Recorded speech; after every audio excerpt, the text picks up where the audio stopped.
Le Real Madrid, les amis, se déplace ce week-end sur le terrain du FC Séville en Liga pour potentiellement ce qui peut être considéré comme une finale de Liga, très importante pour le titre, un match à haute tension contre un grand club de Liga que le Real Madrid va devoir affronter après la grosse débauche d'énergie laissée contre Chelsea en quart de finale de Champions League. En tout cas, un match qui peut être une finale et si vous voulez mon avis, s'il y a un match en ce moment que le Real Madrid doit gagner, c'est bien celui-là. Mais avant de vous expliquer en quoi, à mon sens, c'est une finale et en quoi ce match va être extrêmement important pour la suite au niveau mental et tous les niveaux pour le Real et par la suite de la Liga aussi. Cette vidéo est sponsorisée comme tous les avant-matchs depuis quelques semaines maintenant par Betclic, du coup le site de paris sportifs qui possède aussi une application disponible sur Android et sur iOS pour les smartphones. Vous avez d'ailleurs en description de la vidéo un lien pour vous expliquer tous les détails en tout cas du parrainage, de la sponsor aussi de la vidéo et surtout mon code AlexFoot pour la création d'un nouveau compte qui vous donnera accès à 100 € de paris gratuits. Si tu mises jusqu'à 100 € sur ton premier pari, tu pourras récupérer la même mise en free bet jusqu'à 100 €. Par exemple, si tu mises 50 balles et que tu perds, tu pourras récupérer 50 € en free bet pour te refaire,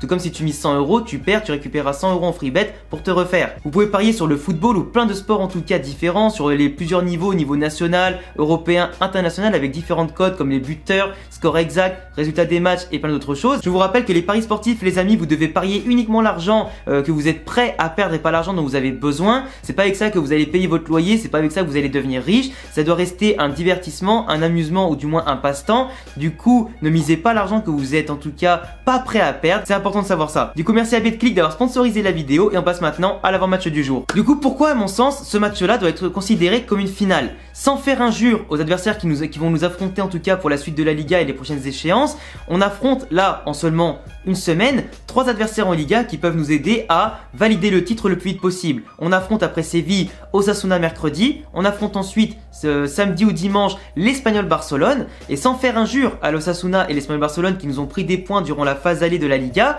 0-0 contre Osasuna et perdu 2-1 contre l'Espagnol.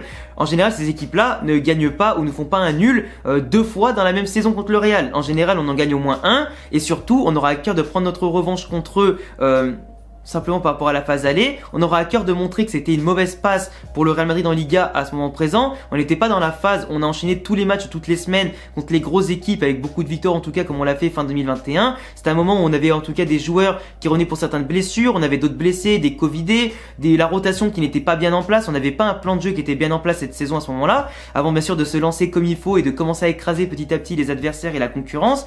Mais le Real Madrid, voilà, en battant Séville, après une grosse débauche d'énergie contre Chelsea, tu récupères énormément de confiance, tu apportes de la continuité, tu apportes surtout de la solidarité et un regain d'énergie par rapport aux résultats à ton équipe qui est à mon sens impressionnante. Le Real Madrid aujourd'hui, en termes de solidarité d'effectifs, j'ai rarement vu ça. Le groupe vit extrêmement bien, on a des titulaires qui sont en place, qui, même si bon, pour le cas de Kroos par exemple contre Chelsea, étaient dégoûtés de sortir à l'heure de jeu pour Camavinga, on voit quand même que les joueurs à ce moment-là sont vraiment revanchards, ont envie de montrer et d'aider l'équipe, qu'ils soient titulaires ou remplaçants. Carlo Ancelotti a enfin compris qu'il était temps de faire tourner et il applique ses changements en tout cas au bon moment. Pour l'instant, ça lui porte chance et ça nous porte chance, avec des résultats souvent payants.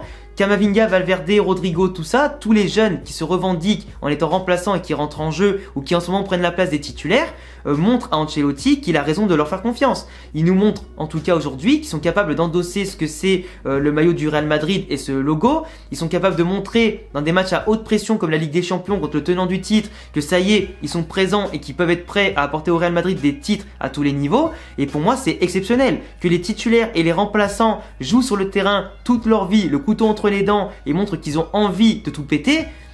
Ça veut tout dire. Et là, même si là, du coup, tu vois, on a quand même 5 jours pour récupérer entre mardi, la Ligue des Champions et là, ce dimanche. Il y a quand même de la fatigue, il y aura quand même forcément des joueurs un peu usés. On a quand même perdu des forces dans la bataille déjà la semaine dernière en Liga parce que Casemiro est suspendu contre Séville pour accumulation de cartons jaunes. Mendy, Marcelo sont tous les deux blessés, du coup pas d'arrière gauche.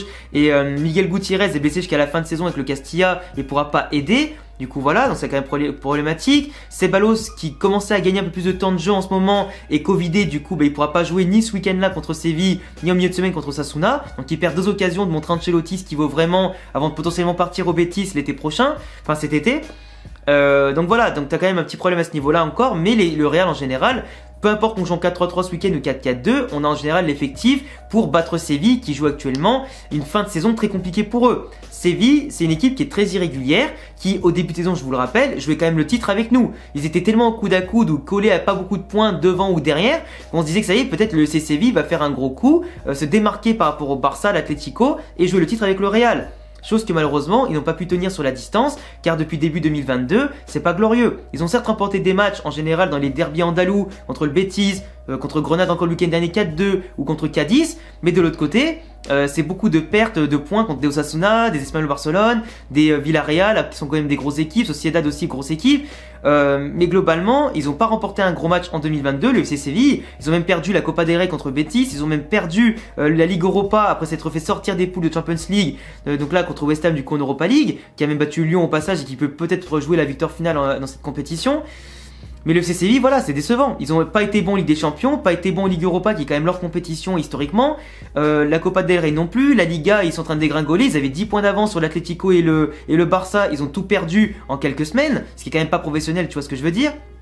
Et voilà, le FC Séville n'est pas dans une crise, n'est pas dans une pleine mesure de confiance et possède une crise de résultats qui est quand même assez inquiétante. Ils jouent en 4-2-3-1, leur 4-2-3-1 qui était quand même très solidaire, qui arrivait à faire des transitions assez rapides, avec un jeu de possession, un jeu aussi d'attaque placée qui était très précis et efficace. Et toute l'attaque qu'ils ont, les En-Nesyri, les Mounir El Haddadi, les Ocampos, les Rafa Mir, Papou Gomez, etc., sont tous tombés en panne sèche. En même temps, Martial, depuis qu'il est arrivé cet hiver, c'est un fantôme le mec. Il a peut-être marqué 1 ou 2 buts, mais sur le terrain, il fait pas de différence. Les milieux de terrain comme Rakitic, comme il s'appelle, Oliver Torres, toute la clique, ont perdu énormément d'influence sur le jeu avec l'accumulation des matchs et le fait que les matchs de Séville aussi sont très compliqués. Ils répondent aux défis physiques, mais techniquement, on sent que là, la fatigue commence à pêcher et qu'ils sont en manque d'inspiration, d'imagination et surtout d'efficacité. Et derrière, que ce soit les Koundé, etc., les Diego Carlos machin, ils prennent vraiment l'eau à tous les niveaux. Et Séville, c'est plus le Séville du début de saison qui pouvait espérer, pourquoi pas, marquer l'histoire du club avec une saison historique, avec des bons résultats. Et le Real, du coup, vu qu'on parle de composition, pour moi que ce soit un 4-4-2 ce week-end ou un 4-3-3, pour moi ça change rien. Le 4-3-3 avec Courtois, Carvajal, Nacho Militao dans l'axe et Alaba déporté à gauche pour combler le fait que Mendy Marcelo soit pas là. Un milieu de terrain, Kroos, Modric, Valverde vu que Casemiro est pas là et du coup devant Rodrigo qui a gagné sa place avec sa belle prestation entrée contre Chelsea et Benzema Vinicius. Benzema qui avait fini match contre Chelsea avec des crampes et des petites douleurs, mais normalement il sera présent. En tout cas, on espère tous qu'il sera présent ce week-end. Sinon, ça va être compliqué. Mais du coup, de l'autre côté, ou le 4-4-2 avec du coup non pas Rodrigo, mais Camavinga qui viendrait aussi apporter du peps et au niveau technique, etc. Camavinga qui m'impressionne vraiment énormément à son âge, rentrer contre Chelsea en remplaçant Toni Kroos, une légende du club, et faire l'entrée que t'as fait à tous les levels en étant décisif. Et rien à dire. Moi, je vous dis, le milieu de terrain du Real Madrid, et du moins l'avenir du Real, à toutes les lignes quasiment, il est bouclé. Avec Tchouaméni qui va arriver cet été et potentiellement d'autres recrues, le Real Madrid a l'avenir, le présent et tout ce qu'il faut. C'est incroyable, et vraiment. Donc pour moi, 4-3-3 ou 4-4-2, du moment qu'il y a Benzema qui soit là et Modric et tout ça, pour moi, on gagne. On gagne. Séville qui est régulier, autant à domicile qu'à l'extérieur. Nous, faut qu'on soit bon. En général, on est meilleur à l'extérieur dans les gros matchs qu'à domicile. C'est encore le moment de le prouver, tu vois ce que je veux dire. Donc tu vois, tout pour moi est aligné pour que le Real sache que là, ça y est, si on passe Séville, on montre au Barça avec un gros doigt, comme je disais dans l'introduction, que leur remontada, il peut se la foutre au cul. Que voilà, eux, ils espèrent que Séville nous fait perdre des points pour éventuellement faire une remontée héroïque. Mais ça arrivera pas. Ça arrivera pas. Faut pas déconner non plus. Le Real, là, a l'occasion en une semaine de jeter toutes ses forces dans la bataille, de faire tourner, donner du temps de jeu contre des adversaires après, contre Osasuna, Espanyol, Barcelone, avant de préparer la demi-finale contre Chelsea. Voilà, c'est maintenant ou jamais, tu vois. Et après, derrière, on se focusera un objectif sur un objectif. La Liga contre l'Atlético Madrid, même un match nul, ça pourra suffire. Et contre City, on pourra mettre l'équipe type et bien sûr calculer après en fonction du résultat du match aller à l'extérieur là-bas, voir comment on fera au niveau du plan de jeu à domicile. Et tu vois, c'est tout un engrenage. Là, c'est vraiment pour moi la semaine décisive entre Séville, Osasuna, Espanyol. Plus tu gagneras de matchs, plus tu valideras le titre le plus proche possible. Et là, t'es tranquille. Surtout que je suis désolé, comme je l'ai dit tout à l'heure, mais valider le titre à la 35e journée contre l'Atlético Madrid sur leur terrain, dans un derby historique pour le Real, l'Atlético et la Liga, qu'est-ce que vous voulez de meilleur? Il n'y aura rien de meilleur à part si potentiellement le faire contre le Barça. Mais on peut pas le faire cette année au niveau du calendrier, c'est déjà trop tard. Mais t'imagines le sentiment de honte qu'aura l'Atlético Madrid de se dire qu'on valide le titre chez eux? Incroyable! Du coup pour moi je vous le dis, en tout cas victoire du Real Madrid, potentiellement un but de Benzema dans un gros match, parce que qui dit gros match dit forcément besoin du meilleur buteur de l'effectif et surtout le meilleur joueur en ce moment du monde. Voilà, après sur combien, moi je pense qu'il n'y aura pas un gros score non plus, ça va jouer encore une fois sur un 2-1 parce que je vois bien les deux équipes marquées en tout cas, entre Séville qui a besoin de se revendiquer et le Real qui doit valider le titre de la Liga. Ça va du coup forcément jouer les offensives de chaque côté, ça va jouer avec un maximum de solidarité, beaucoup de transitions, ça va jouer aussi bien entendu avec qui fera les meilleurs changements, qui profitera des moindres détails du jeu comme les coups de pied arrêtés.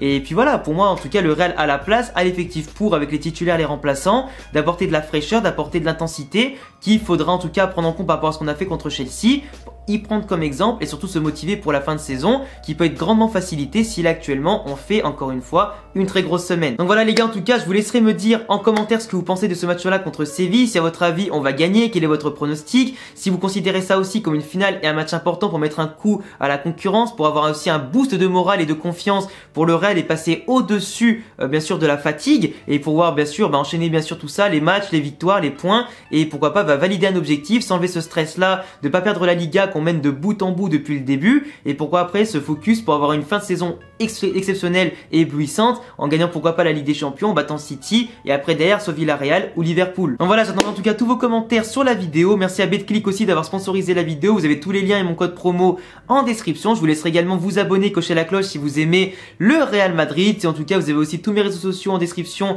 et qui s'affichent ici, Instagram, Twitter et la chaîne Twitch. À bientôt les amis pour une prochaine vidéo. Ciao.